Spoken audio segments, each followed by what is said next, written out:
Continue your educational journey online at Arizona State University. Recognized as the nation's most innovative university, ASU offers more than 300 programs online, all designed and taught by our award-winning faculty of researchers, scientists, inventors, and authors. Discover what sets us apart. Connect with an ASU enrollment advisor and explore a variety of financial aid and scholarship options, as well as how to transfer pre-existing credits. Visit asuonline.asu.edu. Hi, this is Daniel Vacanti, and you are listening to the Agile Uprising podcast. You should be listening to me because everything I say is excellent.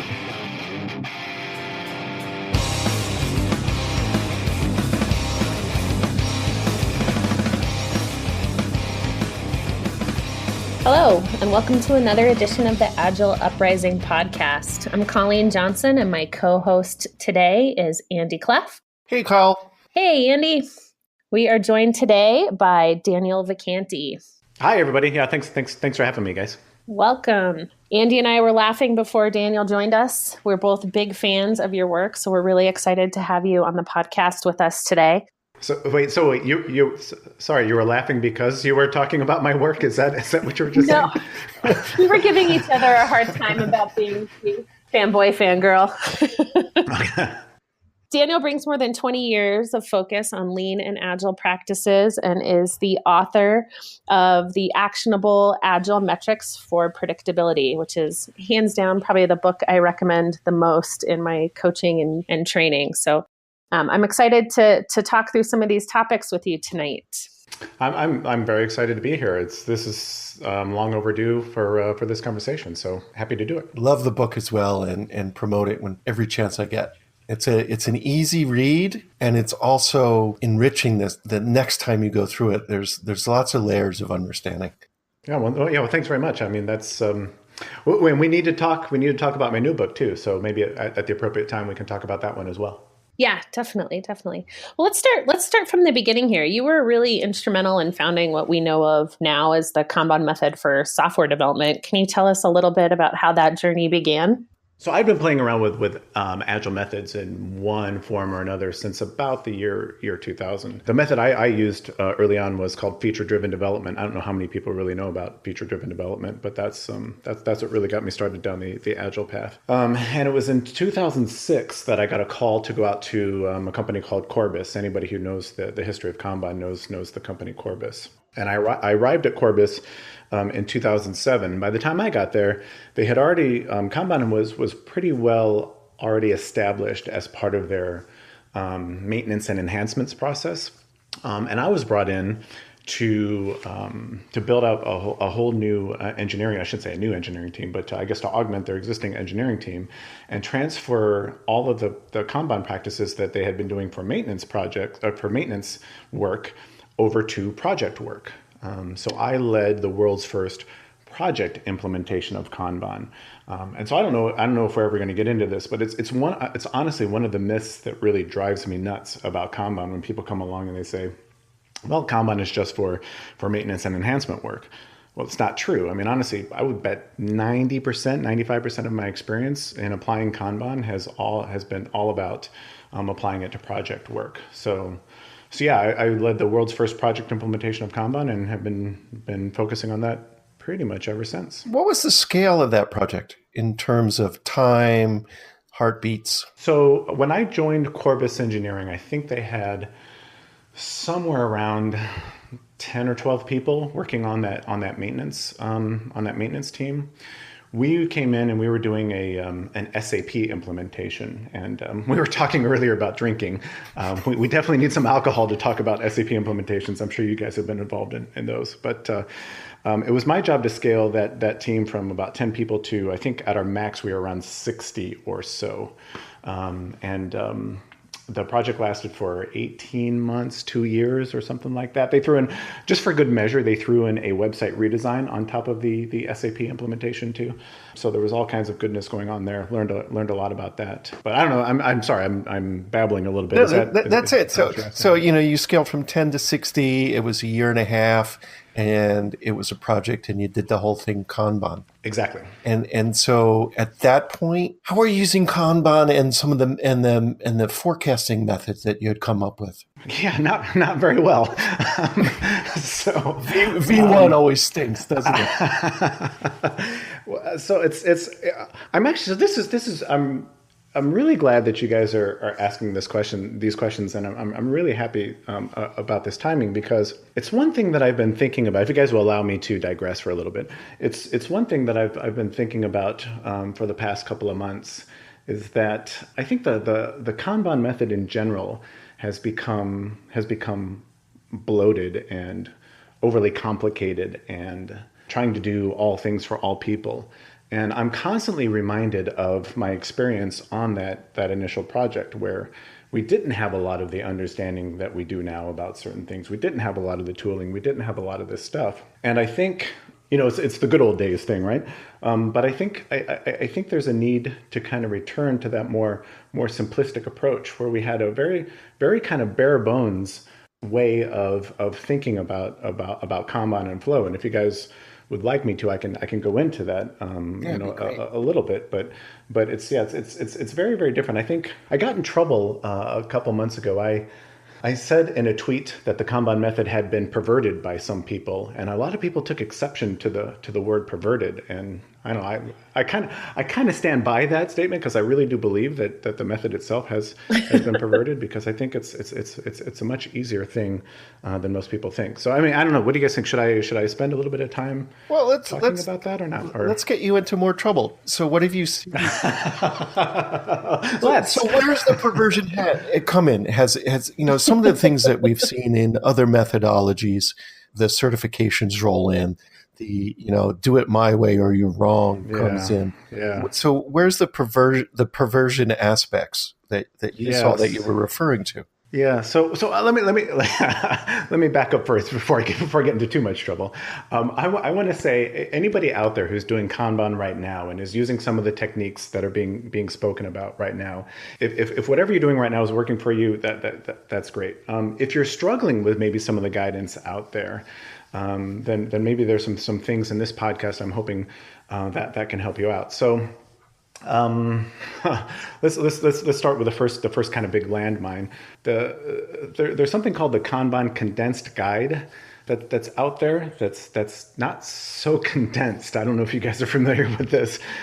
I think it's over 90 pages. Yeah, it's not small. Say what you will about Scrum and the Scrum Guide and things like that, but at least they got their message across in, I think, under 15 pages. So the Kanban Condensed Guide is 90 things, and like I said, I think where they get into trouble is they're trying to be all things to all people. I mean, this is. It's a classic thing where your strengths are your weaknesses, right? And the great strength of Kanban is that it can be applied to any context. Well, the problem with that, though, is now you have to be fairly generic and fairly abstract in terms of how you talk about some of these concepts in order to make it applicable to all situations. So I think that's the first thing. I mean, if you read that Kanban guide, the Kanban condensed guide, it essentially reads like, well, everything good that you can think of doing, you should do, and everything bad that you think you should not be doing, you shouldn't do, right? And I don't think it's very helpful in terms of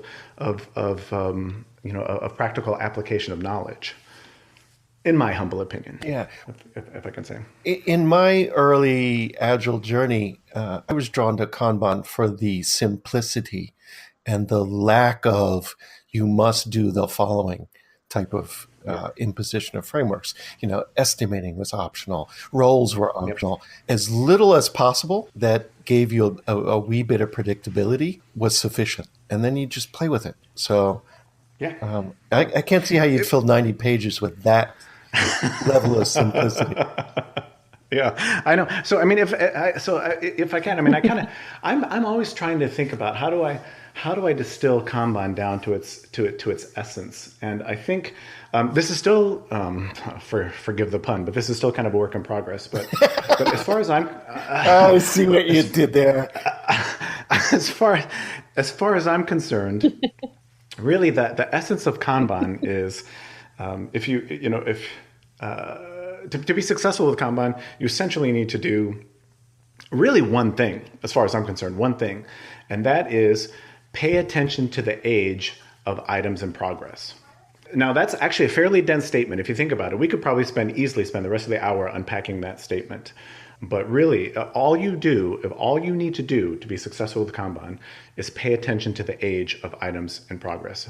Because when I think about those early Corbis days, that's really what we did. And everything else, the visualization, the metrics, the whatever, were really in support of that one concept of, what is the age of items in progress, and how can we eliminate unnecessary delay in order to get these items delivered to our customers? I really like the simplicity of that. And, I think this ties back to what you were just saying too. I hear that same feedback that Kanban doesn't work for projects. Can you elaborate a little bit on how do you coach teams that want to apply Kanban for project-based work in overcoming that obstacle or that misconception that there's nothing to push against? Great question, Andy. Not that you haven't been asking good questions, but that's a particularly good question.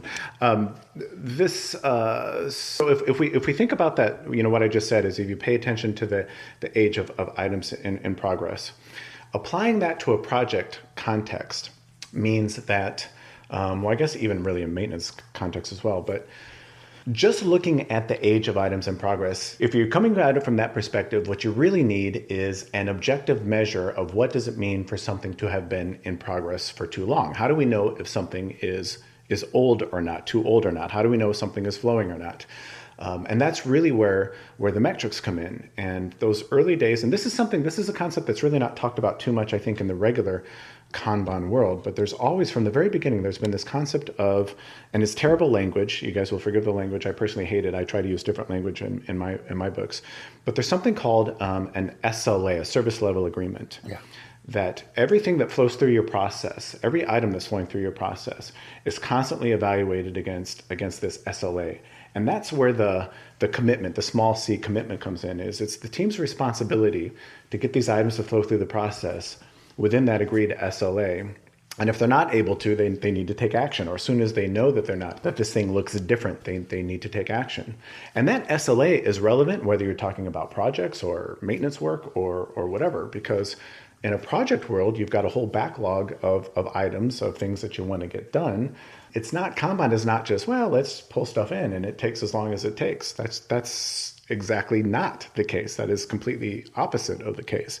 Kanban gives you a very specific set of strategies that enables you to get through that backlog of items as efficiently, effectively, and predictably as possible. So like I said, whether you're talking about a project context or a maintenance context, these strategies will work. What do you like instead of SLA? Service level expectation. Service level agreement sounds too much like a contract with penalties and things like that. That's not really what we're talking about. We're talking about there is an expected level of service for the items that are flowing through our process. So yeah, SLE I think is a little bit better language. And I don't know if you guys know Yuval Yared. I have to give him a shout out. He's the one. He doesn't remember this, but he's the one who actually gave me that language. If you go and ask Yuval, he'll say, "No, I never said that," but he did. So Yuval, I'm calling you out on national television here. So it is actually Yuval's language. You touch on flow maybe tangentially as the age of items in progress. And I think that's such a powerful piece of this methodology. Is the idea is you start something and you keep it moving until it's done. And the age of the item in progress highlights when you have some drag in your system. And the WIP limits force you not to abandon something that you've started, but you get it done. Yeah, exactly. That's an elegant simplicity, but hugely powerful. Yeah, so you're starting to unpack that statement, which is great. So like I said, if you say that Kanban is really all about paying attention to the age of items in progress, what you really have to think about, okay, well, what is age? You have to start thinking about, well, obviously this means that there is a clearly defined point at which something has started and a clearly defined point at which something has completed, right? And anything that's past that started date is accruing age, and everything that's past that completed date is not. And so once you get to that concept, now it's all about, well, what are some of the things that contribute to age? What makes items age more than maybe other items? And you hit on it, Andy, where you're talking about, well, too much work in progress is the number one culprit in terms of things taking too long to get done. Is you're working on too many other things at the same time. So now we can start introducing things like work in progress limits.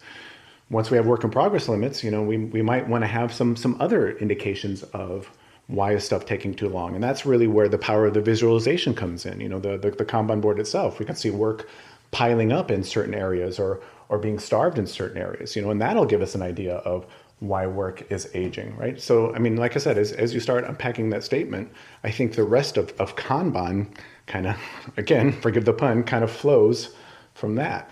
I was scanning again today some sections of your book, looking at Little's Law, and I think I was looking at maybe some Wikipedia articles on Little's Law. It never occurred to me how, maybe fractal's the right word or the wrong word, how fractal it is. You take any process and you look at Little's Law, and then you can look at subcomponents or subprocesses and look at Little's Law. How far do you break it down when you're looking at the flow of work on a Kanban board? Well, so typically we're talking about the items in progress.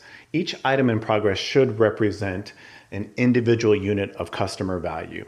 However you're defining that value, it's a user story. It could be at the user story level. It could be at the epic level. It could be at some other level. But it's whatever that smallest indivisible unit of customer value that, when it is actually delivered to the customer, either provides direct value or allows for the customer to provide feedback in terms of, are we directionally correct? That's usually the most granular. I mean, I don't think, if the question is, maybe do you go down to, like, say, the task level or something like that? Yeah.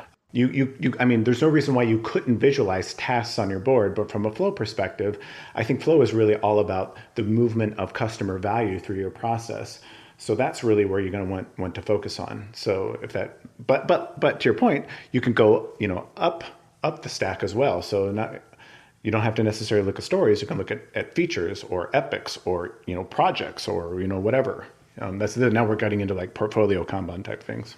Dan, one of the things I have the hardest time working through when I'm coaching or training teams that are new to Kanban is talking about why it's okay to use averages in these equations. Can you help explain for all of us why this works itself out? Little's Law specifically? Yeah, Little's Law, and then in forecasting as well. So you said why averages are okay? Is that what you said? Well, yeah, and I want to follow that up with talking about the size of the work items, because I think that starts to go hand in hand. And it's one of the places I find myself getting stuck in coaching and training is that people can't understand how can you have one system where there's tasks and maybe stories and help desk tickets and different sized items moving through the same system, counting against the same WIP when you're using things like cycle time to forecast. Honestly, those are probably three questions in one. So let me start with the first statement. We'll let you pick which one you want to answer first. Is it okay to use averages, especially when it comes to forecasting? Actually, the answer to that is no.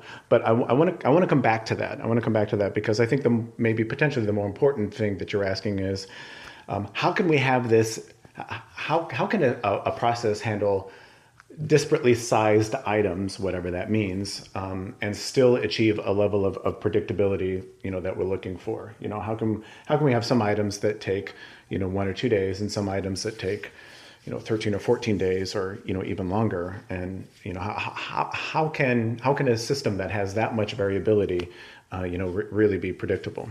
And I actually have a talk on this that I give. It's called. We talked about editing later. This might be something you edit out later. I don't know. The talk that I do is called "Why Size Doesn't Matter." So basically, if we Google that one, Dan, we wouldn't be careful what we put in the show notes. Well, my name will be at the top of the list, of course. I get surprisingly a lot of guys that show up to those talks, but but the point is, a lot of people do get. I think, Colleen, to your point, a lot of people do get hung up on this idea that Kanban or Flow or Little's Law or whatever demands that all items that flow through your process be either of exactly the same size, or I think to kind of what you were getting at earlier, Colleen, is that maybe they average out to be all the same size. And that's not necessarily true. And I don't know how deep to go into this. I don't know how much you guys want me to explore that or not, but I don't know if you can maybe just take it as a leap of faith that you don't necessarily need all of your items to be of exactly the same size or even average out to be the same size. What you really do care about is that over time, the way that you're breaking your stories down or the way that you're breaking your work down does not change dramatically over time. I mean, if you have some stories going through your process that take like half a day and some stories that are going through your process that take 2 years, well, obviously you've got a problem there. But my guess is there's a bigger problem than story breakdown or item breakdown. All right, so just trust it. Trust Little's law. It will work. I mean, yeah. I do you want? I mean, I don't know how much you want me to? Yeah, how much you want me to spend to spend on that? Let's unpack it. So Little's law. You've got in your book half a dozen different variations. All the equations. 3 sides of the same coin. Yeah. Sooner or later, what are some of the common mistakes? So let's assume we trust it, and we're going to use it as a law. What are some common mistakes that tell people to be aware of when attempting to use it to help guide them towards a more predictable and stable system? Yeah. So first of all, for the uninitiated, for people who haven't heard of Little's law or maybe haven't seen it or whatever, there are essentially 3 basic metrics of flow that I coach teams to pay attention to when they're starting with this stuff. One of those things is work in progress, and work in progress is defined as anything that has started but has not finished. One thing is called cycle time. I'm going to use the word cycle time. You can use lead time or flow time or whatever you want, but I use the word cycle time. Cycle time is the measure of total elapsed time between when an item starts and when an item finishes. And the third metric is throughput. And throughput is a measure is the count of the total number of items that are finishing per unit of time. So we got 2 items done per day, 5 items done per week, 30 items done per month. Those are all measures of throughput. Well, Little's law is an equation that says under certain circumstances, under certain assumptions, those 3 metrics, those 3 basic metrics of flow are related by a very, very specific equation. And that equation says that average cycle time for the items that are flowing through your process, average cycle time equals average work in progress divided by average throughput. Now, the biggest misconception of Little's law, as far as I am concerned, is a lot of people think that Little's law is for forecasting. Oh, look. So if I know work in progress and I know throughput, then I can figure out average cycle time. Or if I know any 2 of those 3 things, then I can figure out the third one, and I can forecast in the future when my project will be done and when a given item will be done or anything like that. I think the biggest myth around Little's law is that you can use it for forecasting. And if you go and read Little, he's very, very, very specific about this. And Little says this law is not for forecasting. It's for looking backward over time over items that have finished to get a better understanding of how our process has performed in the past. And it will give us an insight in terms of what changes we can make in order to make the process perform better in the future. Now, we can't necessarily use Little's law to predict how those changes are going to affect the future, but it's going to give us some insight in terms of looking. So my first kind of biggest myth with Little's law is you can't really use it for forecasting. And this to me, kind of the second biggest thing that I go after is forget about the quantitative side of Little's law. Because people see an equation, they immediately want to start plugging numbers into it. And my big thing is forget about that quantitative stuff. To me, Little's law is all about understanding the qualitative relationship between these 3 metrics. Because what it's saying is, again, under certain circumstances, all other things being equal, it's a mathematical proof that the more things that you work on any given time, the longer each of those things are going to take. I mean, by definition, it's mathematical fact that that's going to happen. You work on more stuff, they're going to take longer on average, right? Again, under certain circumstances. And to me, that's the power of Little's law, is understanding that relationship, that if you try to increase throughput, but your work in progress increases faster than your throughput does, you're actually making things worse. Things are actually going to take longer than shorter. So I've done a lot of hand waving there. I hope that's okay. But isn't there an element of forecasting though in that? There's beginning to be a kernel of, if you increase this without decreasing that, then the future is going to look like this. Yeah, that's what I'm saying. From a qualitative perspective, we can say the future is going to look like this. What we can't do is say that, well, if I increase work in progress from 3 to 4, and my throughput increases from, six items per day to 7 items per day, then my cycle time is going to look like this. That's what you can't do with Little's Law. But qualitatively, you can say, yeah, you know what? I can use work in progress as a lever to pull. If my cycle time doesn't look the way that I like it to, I can use work in progress as a lever to pull to maybe affect what that is. Now, if you want to know what that cycle time is going to look at, you have to get into different analytics. And that's where, shameless plug, that's where my book comes in terms of the different analytics that you really need to look at in terms of making forecasts around individual items getting done as well as multiple items getting done. Got it. One of the things I love in your book is how little data you need to be able to get started. What do you recommend for teams that are new in kind of that first step in capturing and leveraging their data for predictability? Yeah, so the first thing, if we get back to that whole SLA thing or SLE thing, if you absolutely have no data, and honestly, most teams that I work with, they usually have data somewhere. It's just a matter of finding it and getting it, right? So, usually there's data somewhere. But if this truly is a brand new team that has no data whatsoever, from a service level expectation perspective, my preferred method is to just put a stake in the ground and just say, you know what, that we think our our service level expectation should be this, and then really just start working stuff through the process and start getting that data as quickly as possible. Because as you mentioned, after several items, you'll have a pretty good idea of whether you're on the mark of that service level expectation or not. And then it really just becomes a matter of adjusting that service level expectation up or down based on the data that you're getting off of your process. And then it really becomes the point of the retrospectives to talk about, okay, yeah, this service level expectation isn't quite where we want it to be. What are some things that we can do to make our process perform better, quote unquote, better? Yeah, I love that part of Kanban systems. I think it really hits to the heart of the concept of self-managing teams in Agile. And kind of going back to what you were saying with Little's Law, that's the lever that your team has to pull to affect performance. And I think understanding that part of Little's Law can really help the team. You always get that question, why should we follow WIP limits? Or we always break our WIP limits. What should we do about it? I always tell them, I'm not going to make you do anything about it. I want you to understand what it's doing to your output. It's what Little's Law is essentially telling us, and you guys are probably familiar with this. It's one of my favorite exercises to do in my Kanban trainings. It's a penny flow game, where we hand teams pennies out to flip and to pass around and to flip. And the basic premise of this game is that, if you have, because each team is handed 20 pennies. And the basic premise of the game is if you have 20 pennies to get flipped and get through your process, the absolute worst strategy by far, is to start all 20 of those things all at the same time. It's the worst by far. The much better strategy is to understand what is the true capacity of your process in terms of starting pennies, and only do that. In a lot of cases, it's really starting one penny at a time. It doesn't necessarily have to be, but it can be.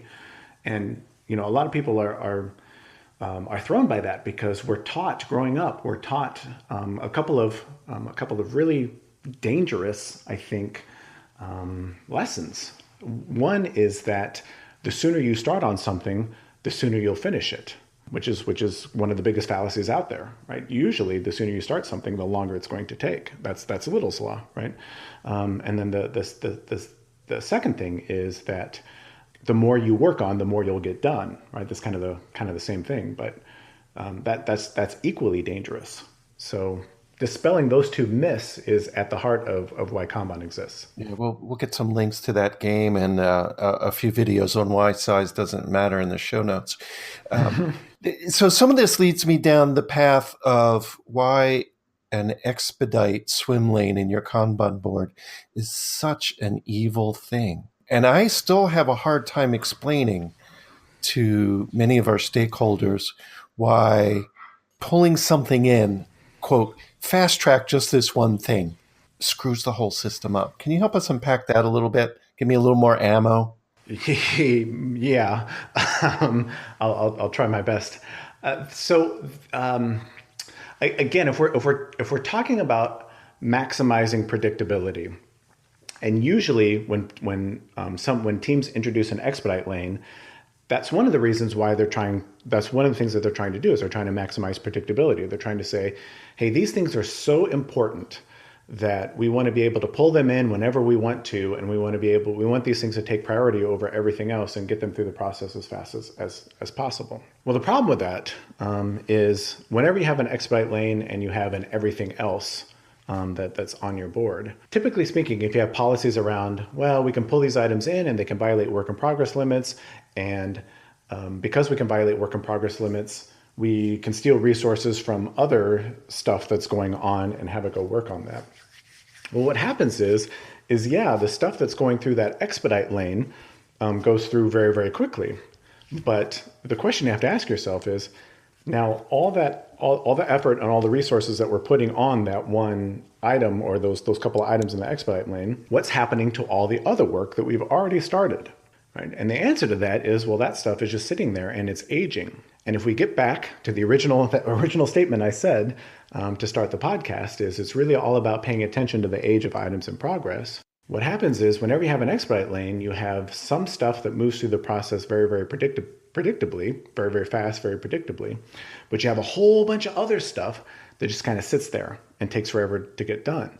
And that stuff, the more expedites you have, the stuff that's not being worked on just sits there and ages and ages and ages and ages to the point where we have no predictability on that stuff. So usually a much better strategy, rather than having an expedite lane, a much better strategy is to tweak your process to get it such that all items are flowing through your process as quickly as possible. You've optimized your process for flow so that all items are flowing through as quickly as possible. You couldn't expedite anything even if you wanted to.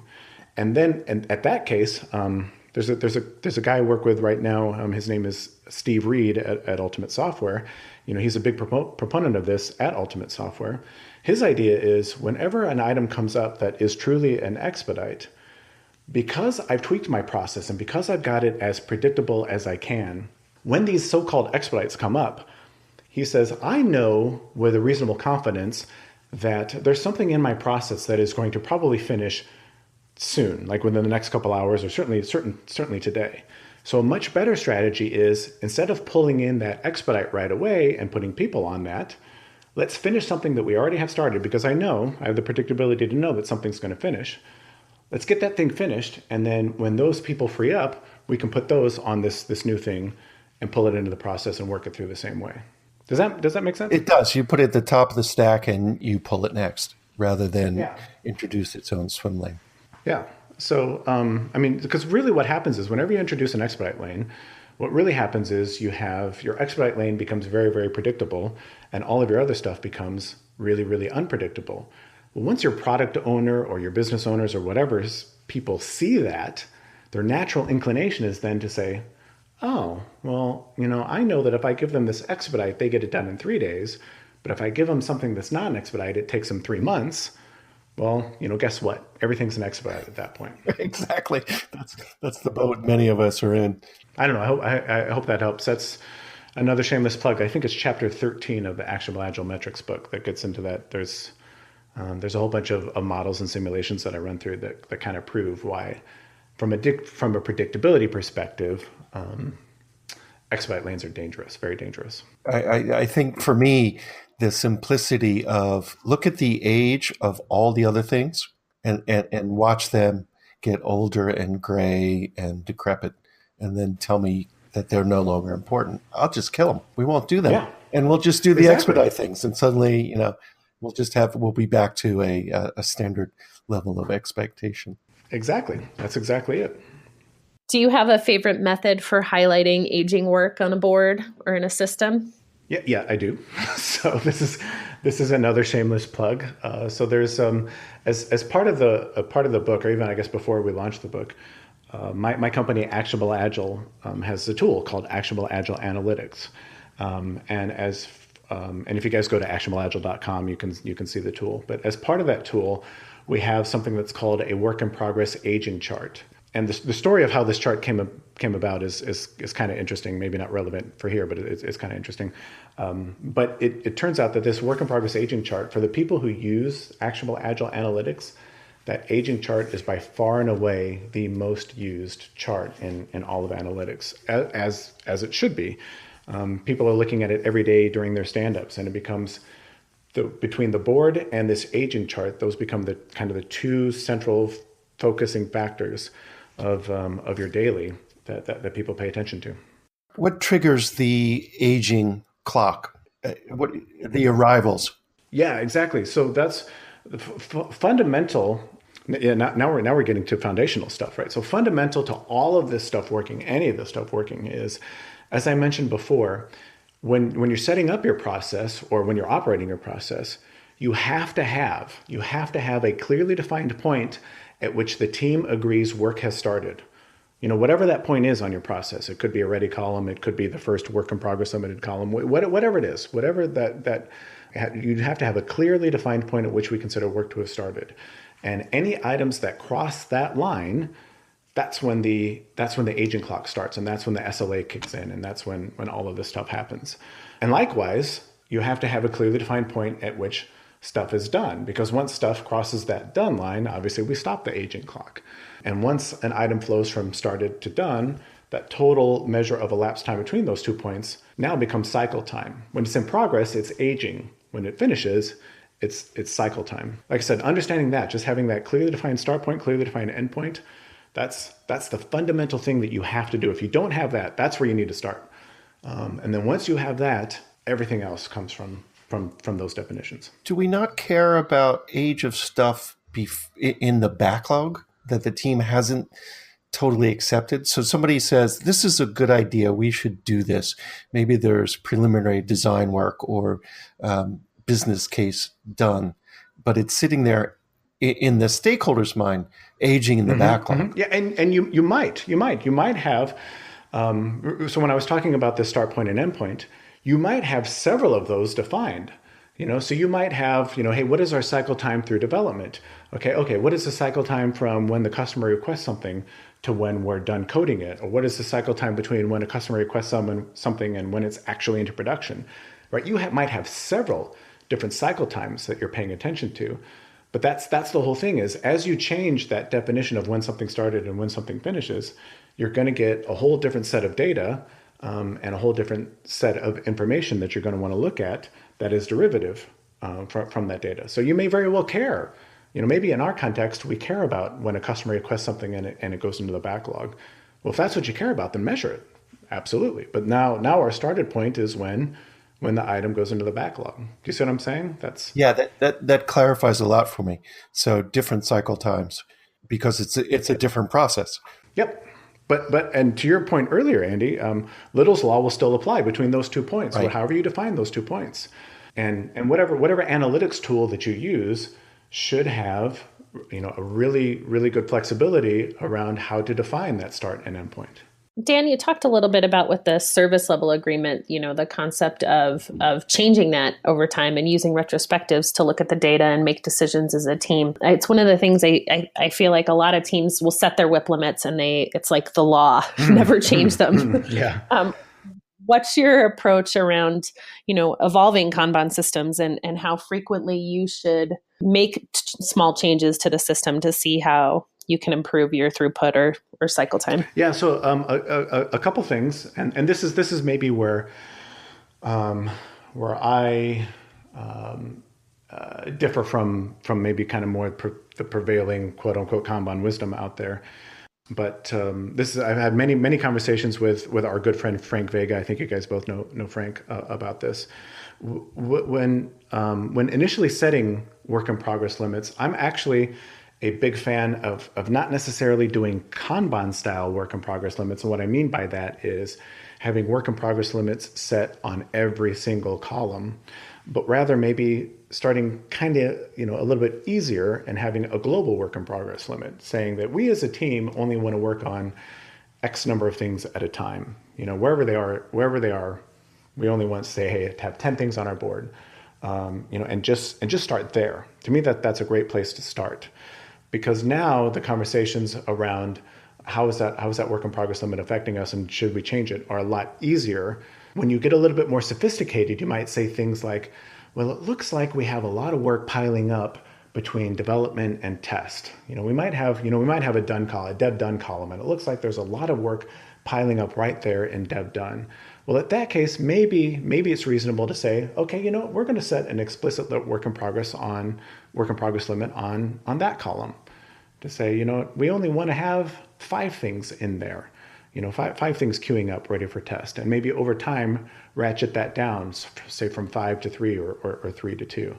But that's really my preferred method for introducing these work in progress limits. Don't necessarily feel like you have to get every single column limited and get that number exactly right.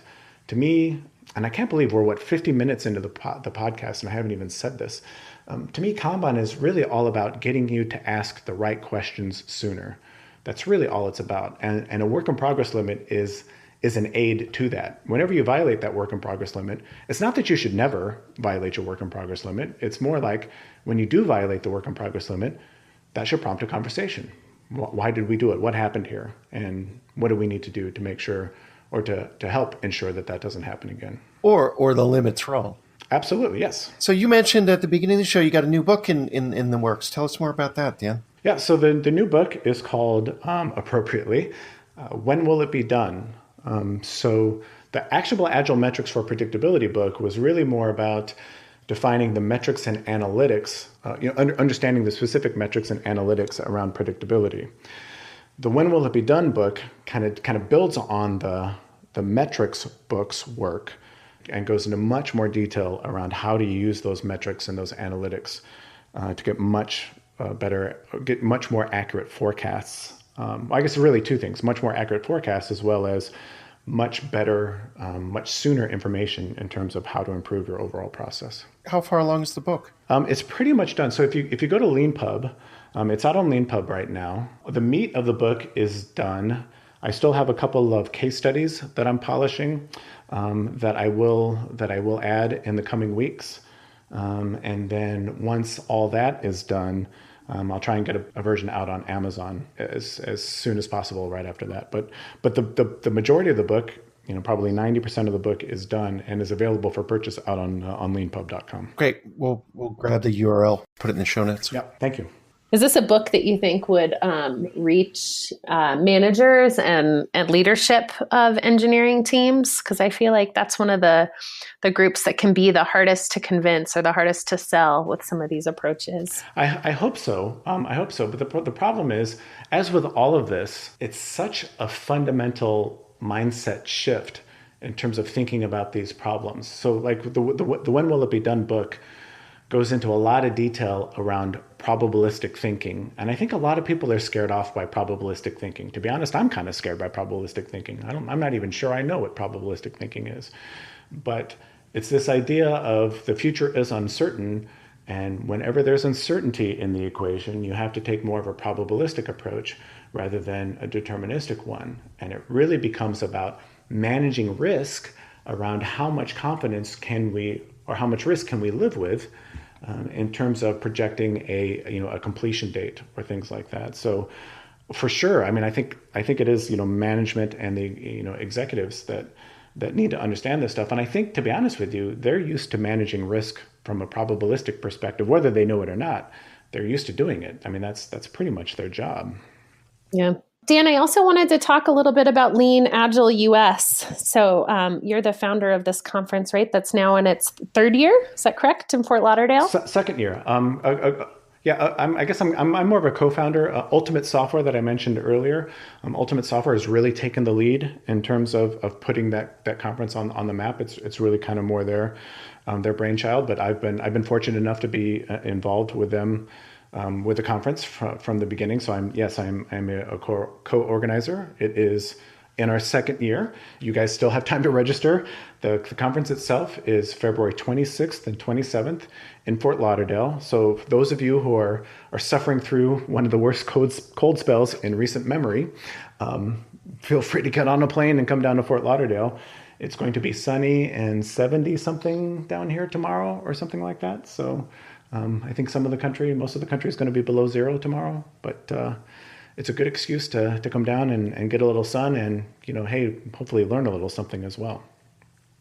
Am I allowed to say it's an amazing lineup if I'm part of it? You are, because you are what makes it amazing. Yeah, I'm not sure. I mean, any help that we can do to get the word out, but our motivation for doing the conference is so many times the speaker lineup that we have, the Colleens of the world and the Joshua Karaevskis of the world and the whomevers of the world.